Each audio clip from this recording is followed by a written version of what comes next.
ஆளை பார்த்தா டம்மி பீஸா இருக்க, பயங்கரமான ஆளா இருக்கேடா. இதுல போறது டிக்கெட் எடுத்தியா?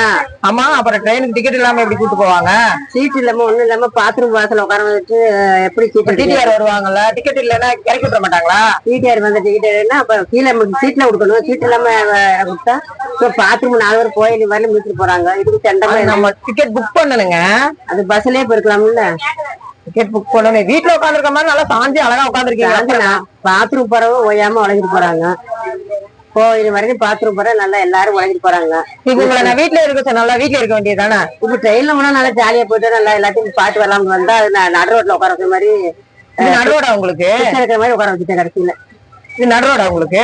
பாருவேன் அதுக்கு அது நான் இப்படி உட்காந்து கட்ட கொடுத்தா எவ்வளவு கூட்டமா இருக்காங்க. அங்க நிக்கிறக்கு இடமில்ல, உட்கார இடமில்ல. பாருங்க எல்லாம் மேல எங்கேயுமா உட்காந்துருக்காங்க. அப்ப அவங்க என்ன பண்ணுவாங்க? அவங்களும் என்ன பண்ணுவாங்க? கொஞ்சம் அனுசரிச்சு இடம் கொடுக்க மாட்டேங்காங்களே. இப்படி கீழே உட்கார வச்சுக்கிட்டு அவங்க பக்கத்துல போனீங்கன்னா சண்டை கட்டிடுவாங்க.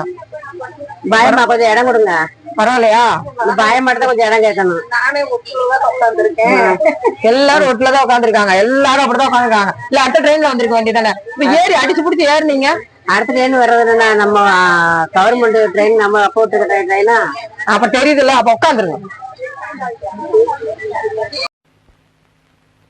அடங்கப்பா, இது உலக நடிப்புடா சாமி.